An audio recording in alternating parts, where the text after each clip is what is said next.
This is Janvi and welcome to study Seekh. आज हम class 10th history chapter 5 का topic 19 पढ़ेंगे, that is women and print. अब women ने कैसे पढ़ना लिखना स्टार्ट किया और उन्हें कौन सी प्रॉब्लम्स फेस करनी पड़ी, इस सब के बारे में हम आज की वीडियो में देखेंगे। आज की वीडियो में हम जानेंगे कि कैसे वुमेन्स को पढ़ने से रोका गया था, तो वुमेन के जो स्ट्रगल रहे हैं उनके बारे में हम आज के टॉपिक में समझेंगे। In the 19th century, more women began to read and write due to the spread of print and education. अब 19th सेंचुरी की स्टार्टिंग से ही हमें देखने को मिला कि काफी सारी विमेन जो हैं, काफी सारी गर्ल्स जो हैं, अब वो भी पढ़ना लिखना स्टार्ट कर रही हैं। अब वो भी बुक्स पढ़ रही हैं, नॉवेल्स पढ़ रही हैं, डिफरेंट रीडिंग मटेरियल का यूज कर रही हैं नॉलेज गेन करने के लिए। Women's in the early 19th century यानी अर्ली 19th सेंचुरी से ही हम लोगों को देखने को मिल रहा है कि वुमेन जो है वो भी पढ़ रही हैं। Schools for girls were established. अब गर्ल्स के लिए यानी स्पेशली जो गर्ल्स हैं उनके लिए स्कूल्स भी बनवाए गए। स्पेशली ये हमारे रिफॉर्मर्स जो थे, जैसे ज्योतिबा फुले और उनकी वाइफ सावित्रीबाई फुले, इन्होंने एस्टैब्लिश करवाए ये स्कूल्स। और बाकी राजा राम मोहन रॉय जो हैं, ईश्वर चंद्र विद्यासागर जो हैं, जिनके बारे में हम पिछले वीडियोस में भी पढ़ के आए हैं, तो ये जो हमारे सोशल रिफॉर्मर्स थे उन्होंने काफी ज्यादा इंपॉर्टेंट रोल प्ले किया गर्ल्स एजुकेशन के लिए। उन्होंने गर्ल्स के लिए स्कूल्स बनवाए जिससे कि जो विमेन है, जो गर्ल्स है, वो भी पढ़ सके, वो भी एजुकेशन गेन कर सके। तो इसके लिए हमारे सोशल रिफॉर्मर्स ने स्कूल्स बनवाए। As literacy among women increased, publishers started printing books for them. और जैसे जैसे वुमेन जो है वो पढ़ रही थी, अब वुमेन जो है वो भी लिटरेट होती जा रही थी, काफी सारी वुमेन सब पढ़ना स्टार्ट कर रही थी। तो अब इसी की वजह से वुमेन्स के लिए काफी सारी जो बुक्स हैं वो भी प्रिंट की जाने लगी। स्पेशली स्टार्टिंग में हम लोगों को देखने को मिला कि वुमेन्स एजुकेशन से रिलेटेड बुक्स बनाई जा रही हैं। जो घरेलू काम होते हैं, जो हाउस होल्ड कोर्स होते हैं, उनके ऊपर जो बुक्स हैं वो पढ़ा करते थे स्टार्टिंग में वुमेन्स। उन्हें ज्यादा कुछ पढ़ने की आजादी नहीं थी स्टार्टिंग में।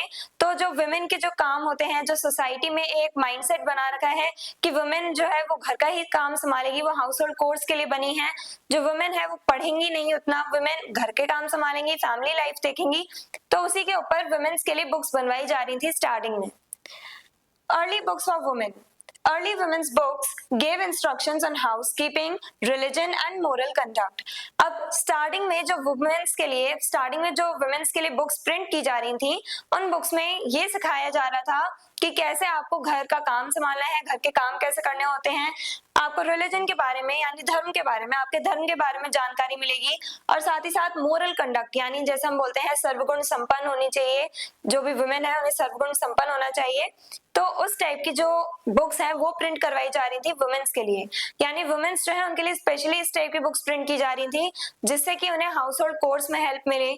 जो यहाँ पे हमें सोसाइटी है, सोसाइटी में जो हमें जेंडर के बेसिस पे डिस्क्रिमिनेशन देखने को मिल रहा है, वही हमें यहाँ पे देखने को मिल रहा था। जो लिटरेसी गेन करने की बात आती है, जब मेल जो है वो हर तरह की बुक्स पढ़ सकते हैं, वहीं पे फीमेल्स जो हैं उनके लिए सिर्फ घरेलू काम के लिए ही बुक्स प्रिंट की जा रही हैं। हाउस होल्ड कोर्स कैसे करे जाएं, हाउस होल्ड कोर्स को कैसे संभाला जाए, कैसे फैमिली को संभाला जाए, उन सब पे वुमेन के लिए बुक्स पब्लिश की जा रही थी।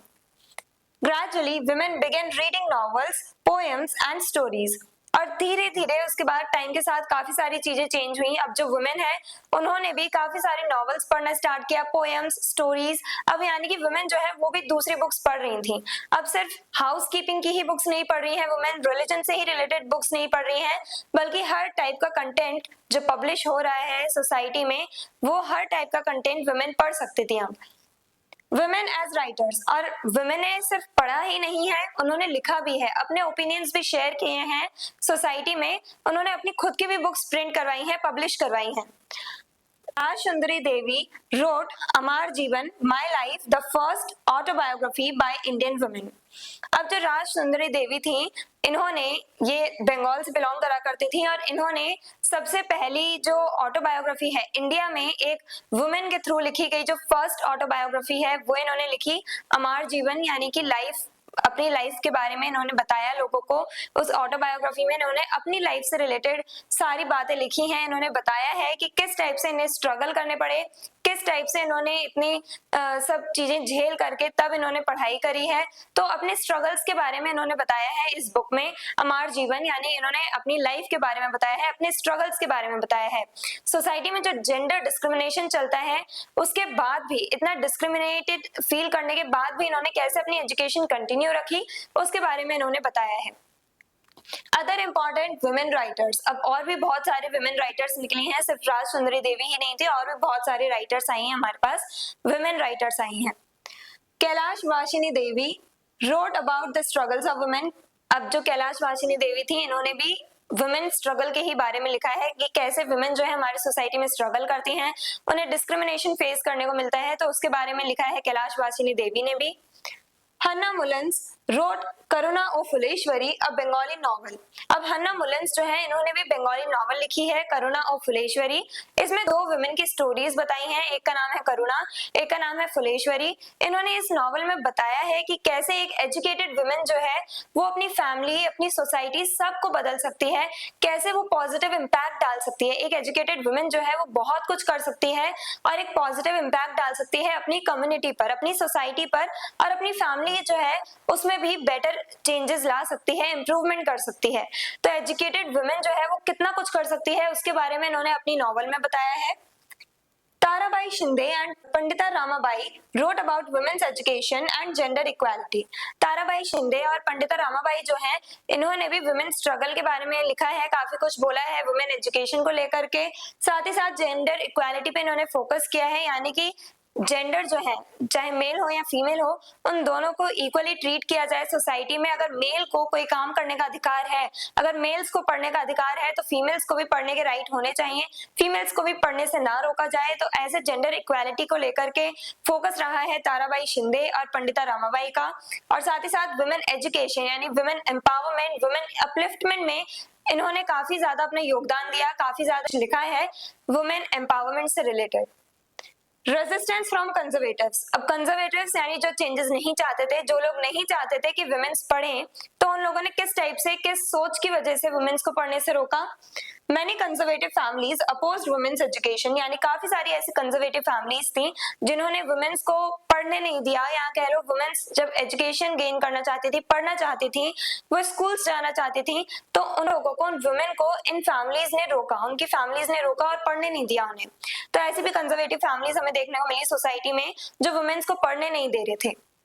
Some people believed reading would make women disobedient or corrupt, क्योंकि कुछ लोगों का मानना ये था कि अगर लड़की जो है वो पढ़ लिख जाएगी तो वो डिसोबीडियंट हो जाएगी, यानी वो हमारी बात नहीं मानेगी, वो करप्ट हो जाएगी, यानी कि वो जो विमेन है वो फिर घर के काम नहीं करेगी। विमेन जो है वो मेन की तरह खुद को ट्रीट करने स्टार्ट करेगी, वो बाहर जाके काम करेगी, घर के काम नहीं संभालेगी। वुमेन जो है, जो उसका रोल है, जो विमेन का जो रोल है, जो विमेन को घर के काम करने चाहिए, वुमेन वो सब काम छोड़ देगी। जो विमेन सभी की रिस्पेक्ट करती है, अब वो अपने बारे में सोचेगी बस। तो इस टाइप के ख्याल आए इन लोगों के दिमाग में कि अगर वुमेन पढ़ लिख जाएंगी तो उन्हें हैंडल करना मुश्किल हो जाएगा। जो वुमेन है वो सारे काम जैसे करती आई हैं, वो काम अब वो नहीं संभालेंगी, बल्कि अब वो मेन के साथ compete करेंगी। वुमेन डिसओबीडियंट हो जाएंगी, यानी बात मानना बंद कर देंगी। एक तरह से कह सकते हैं कि वुमेन के बारे में ऐसा सोचा जाता था, अगर लड़कियां पढ़ गई तो लड़कियां जो हैं वो दूसरों की रिस्पेक्ट नहीं करेंगी, बल्कि ये नहीं सोचा गया कि अगर लड़कियां पढ़ेंगी तो वो आगे अपने घर को संभाल सकती हैं, ऐसा कुछ नहीं सोचा गया। बस ये सोचा गया कि अगर लड़कियां पढ़ लिख जाती हैं तो वो अपनी जो फैमिली है उसकी इंसल्ट होगी अगर लड़की पढ़ गई तो। Despite resistance, women continue to learn and express themselves through print। और इतने रेजिस्टेंस के बाद भी वुमेन्स को पढ़ने से इतना रोका गया, लेकिन उसके बाद भी काफी सारी ऐसी वुमेन हैं जिन्होंने पढ़ना कंटिन्यू करा, जो पढ़ती गई और काफी एजुकेशन गेन करी। उन्होंने अपनी खुद के जो लाइफ है उसके बारे में लिखा, अपने स्ट्रगल्स के बारे में लोगों को बताया, और काफी सारी ऐसे वुमेन राइटर्स रही हैं जिन्होंने इस प्रिंटिंग टेक्नोलॉजी का यूज करके काफी सारी बुक्स प्रिंट करके लोगों को, जो वुमेन है स्पेशली उन वुमेन्स को एनकरेज किया पढ़ने के लिए, यानी उन्होंने वुमेन अपलिफ्टमेंट पे फोकस किया वुमेन राइटर्स ने। तो आज के वीडियो में हमने जाना कि किस टाइप से जो वुमेन है उन्हें पढ़ने से रोका गया, किस टाइप के माइंडसेट के साथ लोगों ने इन वुमेन्स को पढ़ने से रोका, वो सब हमने आज के वीडियो में जाना। लेकिन इतने ज्यादा रेजिस्टेंस होने के बाद भी जो वुमेन है उन लोगों ने पढ़ना कंटिन्यू करा। वुमेन जो है उन्होंने पढ़ना कंटिन्यू किया और काफी ज्यादा वुमेन राइटर्स हमारे पास आई जिन्होंने वुमेन अपलिफ्टमेंट के लिए काम भी किया। I hope everything is clear. और अगर आपको इस चैप्टर के डिटेल नोट्स चाहिए तो हमारी वेबसाइट studyseed.net पर विजिट करें, लिंक डिस्क्रिप्शन बॉक्स में दिया गया है। मिलते हैं नेक्स्ट वीडियो में नेक्स्ट टॉपिक के साथ। Stay curious, stay consistent. Thank you very much.